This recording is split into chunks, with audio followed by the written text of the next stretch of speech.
L'actualité à la une ce soir, présidentielle de 2024, l'Assemblée nationale qui a validé hier le report à l'élection aura finalement lieu le 15 décembre 2024. Un vote sans débat sous surveillance de la gendarmerie nationale, ce que dénonce l'opposition. Retour sur la séance plénière d'hier dans cette édition.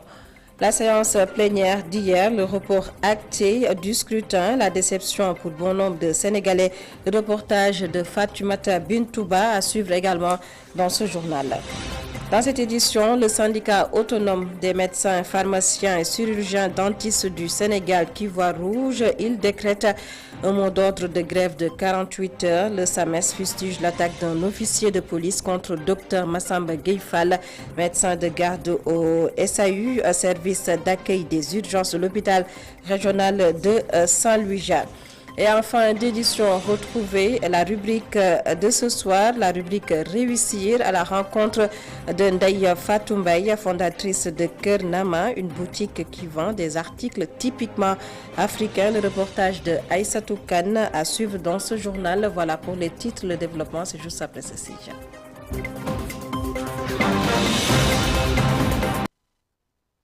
Bonsoir à tous et bienvenue. Actualité politico-judiciaire pour démarrer cette édition. Affaire de la double nationalité.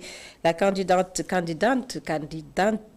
à l'élection présidentielle, Rose Wardini, est placée sous contrôle judiciaire. La candidate à l'élection présidentielle, le leader du mouvement Sénégal Nouveau, a été arrêté vendredi, je rappelle, 2 février 2024, par la division des investigations criminelles DIC. Elle est accusée d'avoir caché sa double nationalité au Conseil constitutionnel au moment du dépôt de sa candidature. Et justement, la présidentielle de 2024, report du scrutin, la proposition de loi adoptée hier à l'hémicycle, elle a été votée à l'unanimité par les députés du Parti démocratique sénégalais et ceux de la coalition Benno Bokk Yakaar. Un vote tenu sans débat, ce que refusait l'opposition qui a bloqué d'ailleurs la séance plénière. Le vote s'est déroulé sous la surveillance des éléments de la gendarmerie nationale. Ce que dénonce l'opposition, retour sur la journée d'hier à l'Assemblée nationale. Mamseyna Babou. La proposition de loi passe malgré la détermination de l'opposition après des heures de débat houleux entre parlementaires. Il a fallu l'intervention de la gendarmerie pour passer au vote et prolonger le mandat présidentiel. Le scrutin pour l'élection présidentielle du 25 février 2024 est décalé au 15 décembre 2024. Une démarche que dénonce Aïb Dafé. Ils ont décidé de ne pas avoir de débat. Ils ont voulu nous l'imposer, nous avons refusé de faire un vote sans débat. Ils ont fait intervenir le GIGN, la gendarmerie, pour nous brutaliser, nous violenter gratuitement. On a été même arrêtés quelques minutes. Des collègues ont été brutalisés de manière, en tout cas, très agressive, ce qu'on ne comprend pas. Et voilà la situation. Maintenant, ils en ont profité pour faire le coup d'État, c'est-à-dire proroger le mandat du président Macky Sall jusqu'au 15 décembre 2024, ce qui est complètement anticonstitutionnel et illégal. Thierno Alassane Sall parle d'arguments fallacieux, ceux ont mis sur la table de l'Assemblée nationale pour justifier le report de l'élection. Ce qui est plus triste et plus grave, c'est les raisons invoquées pour mettre à terre notre État. C'est non seulement ils ont fait un coup d'État contre la République, mais ils ont sali la justice en disant que le Conseil constitutionnel était pourri et corrompu. Ils ne se sont pas arrêtés là, ils ont dit ce que beaucoup disent dans la rue, mais c'est qu'eux, ils ont officialisé que le gouvernement est pourri et dirigé par un corrompu. Les députés de l'opposition comptent continuer leur lutte. Ils annoncent une saisine du Conseil constitutionnel pour annuler cette réforme constitutionnelle. On viole la Constitution, on viole le code électoral. Le président Macky Sall a renvoyé le corps, a abrogé le décret qui convoque le corps électoral. Ce décret, jusqu'à présent, personne ne l'a vu. Donc voilà, la situation elle est complètement catastrophique. L'image du Sénégal est complètement ruinée et je ne pense pas que nous releverons de sitôt de cette faillite démocratique. Bien sûr, nous allons user de toutes les voies de droit jusqu'au bout. Nous n'allons pas nous décourager, nous allons continuer le combat. Ainsi, le mandat du président Macky Sall est prorogé jusqu'au 15 décembre 2024 par les députés de la majorité et ceux du PDS. Le camp d'en face dénonce un coup d'État institutionnel. Mme Seynabou Babou, au lendemain de l'adoption de cette loi apportant un report de la présidentielle initialement prévu le 25 février 2024, le vote aura finalement lieu le 15 décembre 2024. C'est la déception pour bon nombre de Sénégalais. Ils qualifient ce report d'une violation de la Constitution sénégalaise. C'est un reportage signé Fatimata Bintouba. Le report de la présidentielle est au cœur de leur discussion, une pilule qui ne passe toujours pas chez beaucoup de Sénégalais. Venu chercher son café matinal, Mara Diagne qualifie cette décision comme une énième violation de la Constitution. J'ai eu la déception totale de mon pays. Moi, je ne reconnais plus le Sénégal. Vraiment, je ne reconnais plus le Sénégal. Parce qu'on ne peut pas organiser des élections à un moment, on dit qu'on va repousser les élections, parce que voilà, c'est pas ça. C'est pas normal. On ne peut pas prolonger un... Amari Fall, les chauffeurs de taxi, auraient souhaité une élection inclusive et craint pour le devenir du pays, mais également pour son activité qui aura ralenti depuis ce week-end. Depuis le discours du président, nous sommes tous sous tension. Le préjudice est énorme. Nous ne pouvons plus travailler. Le report n'avait pas lieu d'être. Les jours à venir risquent d'être compliqués. Une surprise pour Modou Diouf, un coup dur qui entache l'image du Sénégal à l'échelle internationale.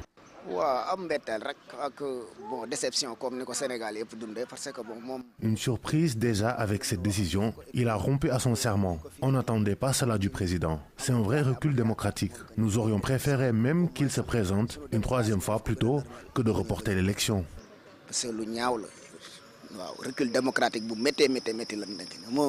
C'est acté, l'élection présidentielle est reportée après l'adoption de la proposition de loi. Si les députés ont validé ce report, tel n'est pas le cas pour la population qui se désole de cette situation. Fatimata Bintouba, toujours sur ce report de la présidentielle, la question de savoir la posture de Amadou Ba, Premier ministre et candidat de la coalition Benno Bokk Yakaar, son attitude en ces temps-ci. Un de ses proches collaborateurs répond à Alassane Samba Diop. Selon Pape Amadou Sarr, Amadou Ba, le chef du gouvernement, Premier ministre du Sénégal, est serein et continue le travail à son poste de chef du gouvernement. Je vous propose de l'écouter à Papa Amadou Sarr au micro de Alassane Samba Diop. Le Premier ministre a eu à être reconduit dans ses fonctions récemment par le président de la République. Le Premier ministre a été désigné par la coalition Benno Bokk Yakaar, présidée par le président de la République, pour diriger aux destinées de la petite coalition pour les élections présidentielles de 2024, février, qui ont été reportées hier par l'Assemblée nationale à cause d'un différend entre le Conseil constitutionnel et l'Assemblée nationale. Aujourd'hui, les élections sont reportées au 15 décembre 2024. Le président de la République a renouvelé au Premier ministre sa confiance. Il continue de diriger le gouvernement de la République du Sénégal. Il continue d'être le candidat de la coalition Benno Bokk Yakaar. Donc, tout simplement, ce à quoi je voudrais conclure, c'est que circuler, il n'y a rien à voir. Le Premier ministre est concentré sur son travail, sur l'essentiel, c'est-à-dire s'occuper des problèmes socio-économiques des populations sénégalaises, c'est-à-dire s'occuper de la question importante de l'emploi des jeunes, la question de la cherté de la vie, la question du pouvoir d'achat, la question de l'habitat, l'agriculture, etc., etc. Pape Amadou Sarr, proche collaborateur de Amadou Ba, Premier ministre et candidat de la coalition Benno Bokk Yakaar. La présidentielle le 15 décembre, la date retenue pour la tenue du scrutin. Dans un communiqué, la commission de la communauté économique des États de l'Afrique de l'Ouest, la CEDEAO, dit suivre avec préoccupation l'évolution de la situation au Sénégal. La CEDEAO déconseille toute action ou déclaration qui pourrait aller à l'encontre l'encontre des dispositions de la Constitution du pays. Elle rappelle à la population et à la classe politique leurs responsabilités dans le maintien de la paix et de la stabilité dans le pays. La Commission dit encourager la classe politique à prendre toute urgence les mesures nécessaires pour rétablir le calendrier électoral conformément aux dispositions de la Constitution du Sénégal, fait à Abuja ce mardi 6 février 2024. Après Abdoulatif Coulibaly, qui a démissionné de son poste de secrétaire général du gouvernement, Eva Marie Coll Seck a rendu le tablier. Elle quitte son poste de présidente du Comité national de l'initiative pour la transparence des industries extractives ITIE. C'est pour marquer son désaccord avec le report de l'élection présidentielle. Il faut noter que Seydou Gueye a été nommé aujourd'hui secrétaire général du gouvernement. Seydou Gueye remplace à ce poste Abdoulatif Coulibaly, démissionnaire. Dimanche, après la suspension du processus électoral par le chef de l'État Macky Sall, le signal de la télévision Walfadjri a été coupé par les autorités pour, disent-elles, incitation à la violence. Hier, la licence de diffusion des programmes du groupe a été retirée définitivement. On tourne au groupe de presse créé par feu Sidi Lamine Niasse. Sur place, le travail continue. C'est un reportage constat fait par notre reporter Bokartal Kalambana. C'est une atmosphère normale qui règne dans les locaux du groupe Walfadjri, un organe de presse qui a pourtant reçu un coup dur suite à la coupure du signal de sa télévision et le retrait de sa licence. Durement, comme vous l'imaginez. Durement au niveau du Sénégal d'ailleurs, au niveau de la corporation, du milieu de la presse. Et donc tout naturellement au niveau de Walf, c'est quelque chose c'est une mesure qui est difficile à avaler parce que la licence, c'est ce qui vous permet de travailler. Si vous vous réveillez et puis on vous dit que votre licence a été retirée, et même les gens utilisent le terme définitivement retiré, donc c'est normal que le moral soit vraiment à bas au niveau des travailleurs, quoi. Par ailleurs, l'information selon laquelle le portail du groupe serait fermé ne relève que de la rumeur. Il y a les fan clubs et tous les sympathisants de Walf donc, qui étaient là à l'intérieur et donc qui étaient venus un peu manifester leur soutien, et la police est venue, mais elle était de l'autre côté de la rue, donc certainement c'était pour prévenir tout risque de débordement sur la voie publique, mais c'était ça. Mais la preuve aujourd'hui, on est là, vous-même vous avez pu accéder aux locaux sans aucun problème, sans apercevoir un seul élément en tenue. C'est Walf Télé qui a vu sa licence retirée, mais les autres supports du groupe continuent. Suite au retrait de la licence du groupe, le soutien le plus senti reste celui des fans et sympathisants. Pour le directeur de Walf Édition, les syndicats de professionnels des médias ne doivent pas se limiter qu'aux communiqués, car ceci constitue un risque pour tous les organes de presse et personne ne sait qui sera le prochain sur la liste. Ce qui est arrivé à Walf, c'est ce qui pend au nez à tous les organes de presse. Parce que si on le fait avec Walf et que ça aboutit, donc rien n'empêchera demain l'autorité de le faire pour les autres quotidiens à chaque fois qu'elle sent que cet organe peut-être menace ses intérêts immédiats. On a vu ça et là des communiqués, mais je crois que les communiqués ça ne suffit pas. La licence de la télévision Walf est retirée, mais les autres plateformes comme la radio, le journal papier et les plateformes en ligne fonctionnent toujours. Le groupe n'exclut pas d'organiser des sit-ins et des rencontres avec des autorités afin que le signal soit rétabli au plaisir de ses employés et surtout de ses téléspectateurs. Bokartal Kalaban, colère du syndicat autonome des médecins, pharmaciens et chirurgiens dentistes du Sénégal. Le SAMES fustige l'attaque d'un agent de police contre le docteur Massamba Gueye Fall, médecin de garde au SAU, service d'accueil et des urgences de l'hôpital régional de Saint-Louis. Agression, selon les syndicalistes, subie en marge de la cérémonie d'installation d'un nouvel agent contesté. En conférence de presse ce matin, le SAMES a décrété 48 heures de grève. Les détails avec notre reporter Papa Bokar Mbowa. Après une attaque d'un officier de police contre leur collègue médecin Dr Massamba Gueye Fall de l'hôpital régional de Saint-Louis, le SAMES entame depuis hier une grève de 48 heures en signe de protestation. un mot d'ordre de 48 heures qui est un mot d'ordre de protestation suite à l'agression barbare d'un de nos collègues, le docteur Massamba Gueye Fall, à l'hôpital régional de Saint-Louis. Les membres du SAMES expriment leur satisfaction du mot d'ordre de grève suivi à près de 90% en respectant les urgences. Avec respect des urgences. Et ce mot d'ordre a été suivi à hauteur de 90,7%. L'incident est survenu lors de l'installation contestée d'un nouvel agent comptable par une partie des travailleurs. Un agent de police s'est attaqué au médecin Massamba Gueye en utilisant des armes à impulsion électrique. Ils ont mis en place un dispositif sécuritaire et ce dispositif avait bloqué l'accès stratégique à certains bâtiments. Il s'est présenté au commandant de l'unité pour lui dire que c'est lui le médecin de garde des urgences et il doit se rendre aux urgences. Donc le commandant l'a demandé de patienter quelques minutes. Bon, il a suivi ses instructions. Après, il lui a ordonné de passer.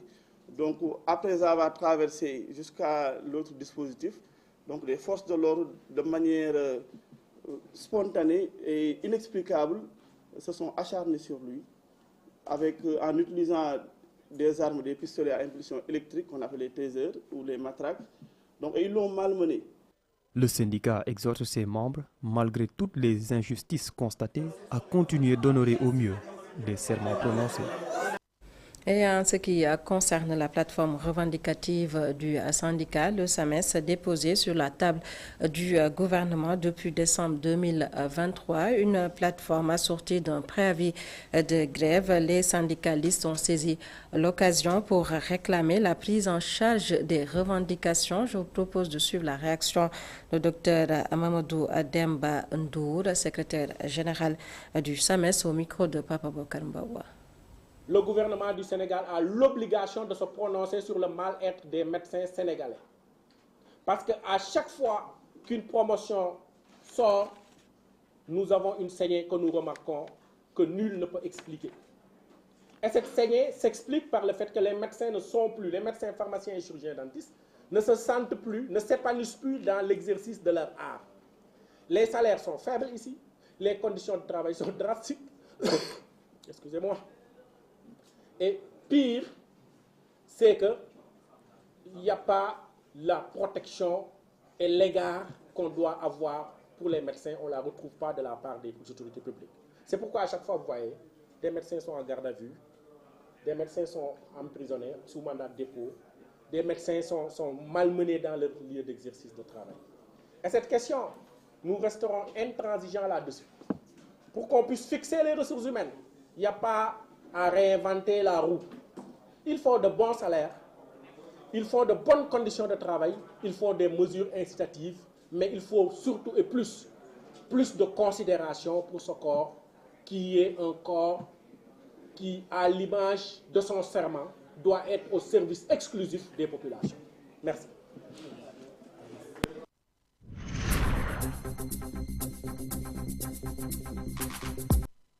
Et vous l'avez compris, du sport, on parle bien sûr de la Coupe d'Afrique des Nations, CAN Côte d'Ivoire 2023. Les demi-finales se jouent demain, mercredi à 17h, Nigeria, Afrique du Sud, et à 20h, le pays hôte, la Côte d'Ivoire, fera face à la République démocratique du Congo. Les Léopards veulent ramener la joie dans l'est de la RDC. La situation dans cette partie du pays préoccupe les joueurs et le coach de l'équipe congolaise. Ils l'ont dit en conférence de presse. Je vous propose de les écouter, les réactions au micro de Sekou Seydi et Serine Saliou Dema. La Côte d'Ivoire a un effectif de qualité.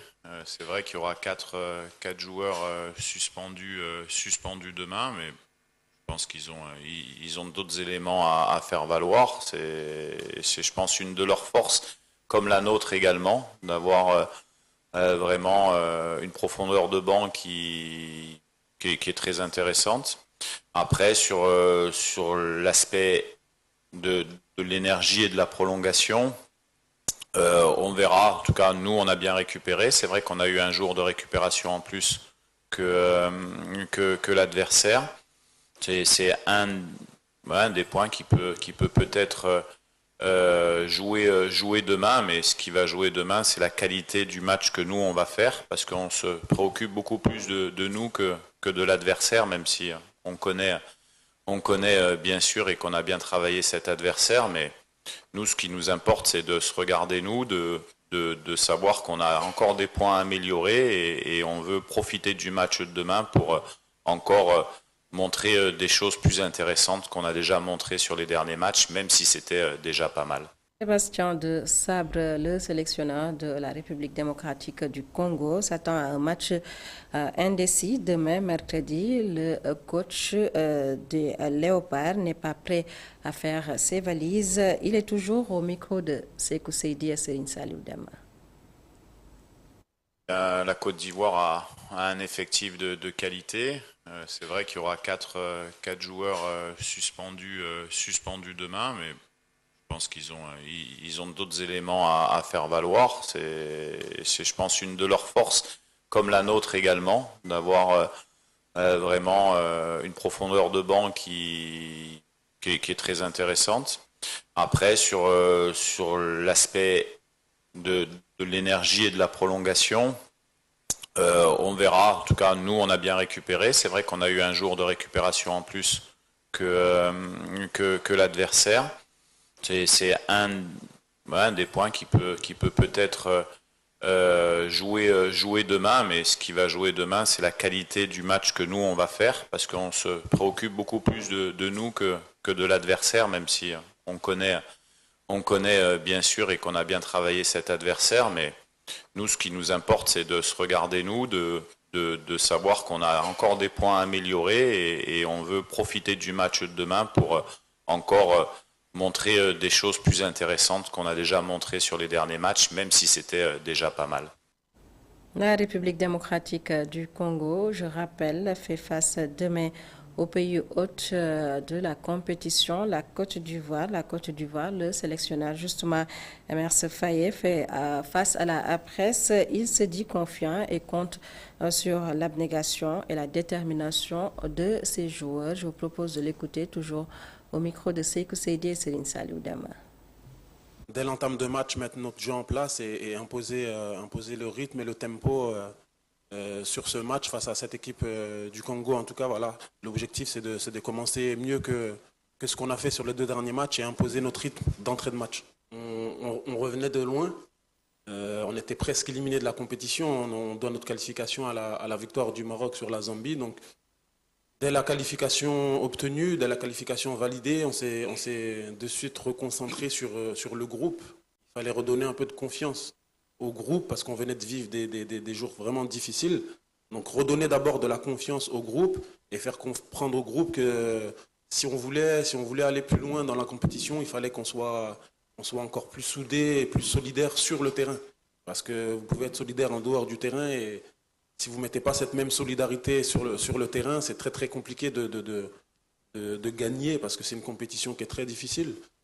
Quand on regarde les équipes qui sont encore en compétition, on va prendre le Nigeria comme par exemple, on sent depuis leur match contre nous qu'ils ont une solidité défensive, qu'ils ont une équipe qui est très très solidaire, qui défend ensemble et qui attaque ensemble. Et c'est cette solidarité-là qui fait bien sûr avec les qualités individuelles des joueurs qu'ils ont, parce qu'ils ont des joueurs de qualité, mais en plus de ça, le bloc, l'esprit d'équipe qu'ils ont leur a permis d'arriver jusqu'en demi-finale. Donc nous, on voulait pour préparer ce 8e de finale, recréer cet état d'esprit d'équipe, parce que moi je savais personnellement que j'avais individuellement des joueurs de qualité et que si on recréait cette dynamique collective, on arriverait à franchir les étapes les unes après les autres et retrouver confiance.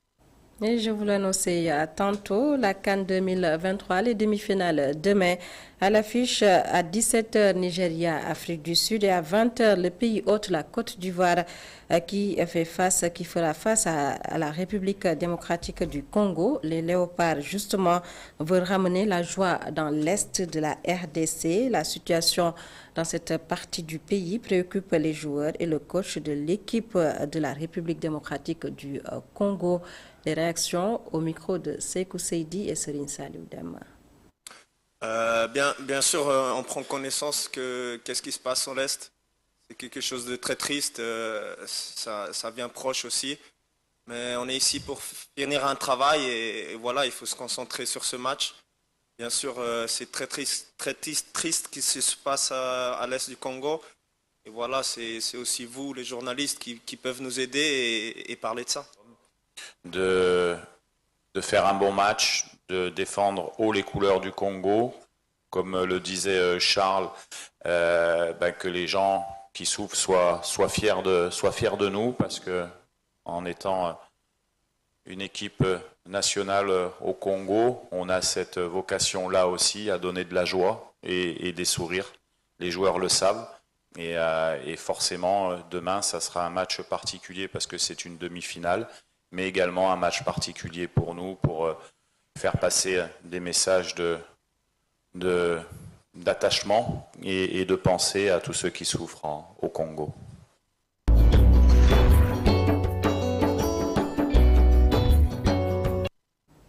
Place à présent à la rubrique Réussir. Ce soir, nous allons à la rencontre de Ndeye Fatou Mbaye, la fondatrice de Kernama, une boutique renommée pour ses articles typiquement africains. Ingénieure de formation et ancienne cadre d'une société internationale, Ndeye Fatou a choisi d'évoluer dans le monde de l'entrepreneuriat. Réussir, la rubrique signée Aïssa Soukana.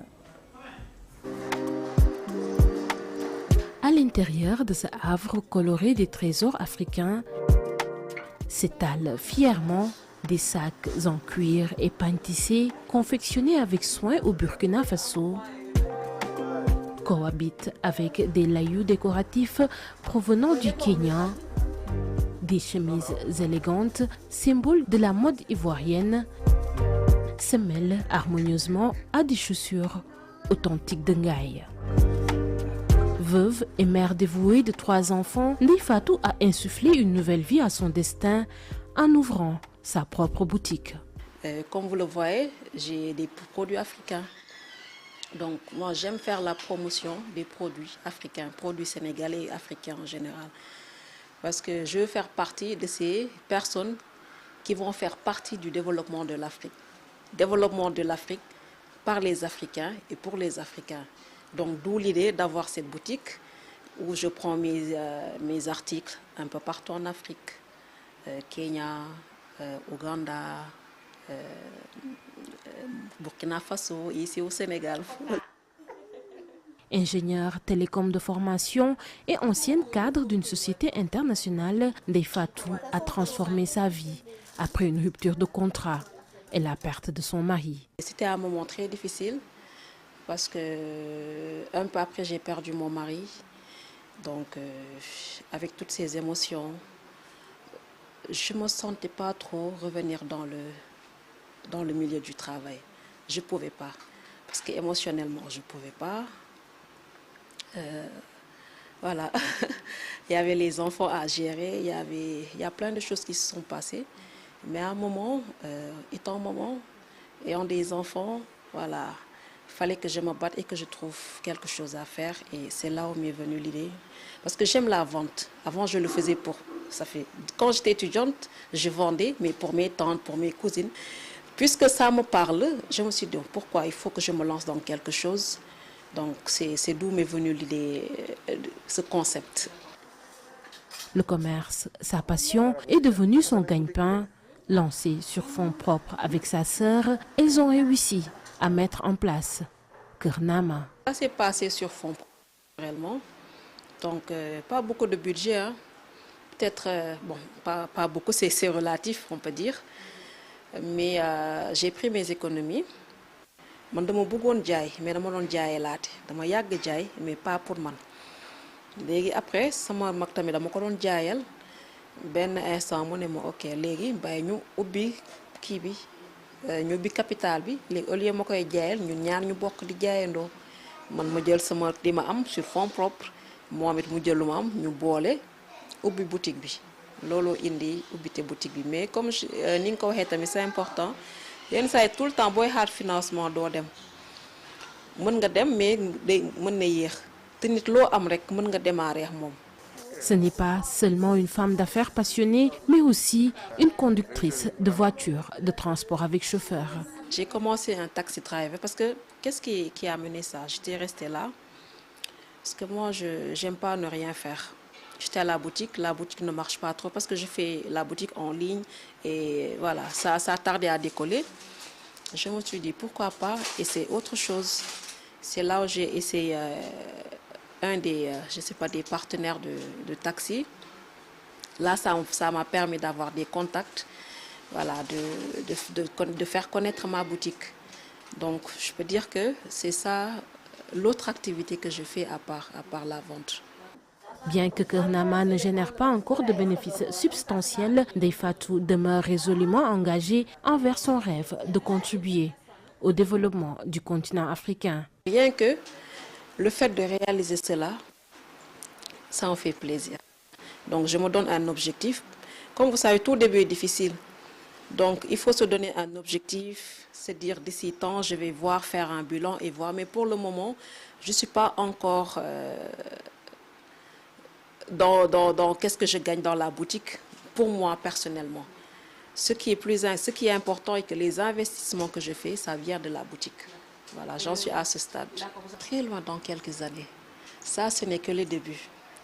Mais moi, je me vois, comme je vous ai dit tout à l'heure, je vais faire partie de celles qui vont développer l'Afrique.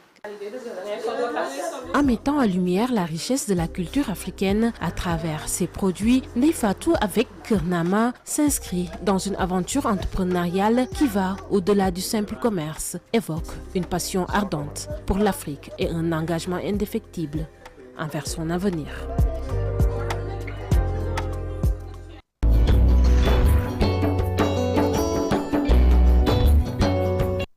Réussir la rubrique de ce soir qui a porté la signature de Aïssatou Kane et Selemane Diallo. Et voilà, mesdames, messieurs, c'est la fin de ce journal. Merci de nous avoir suivis. Excellente suite des programmes sur ITV.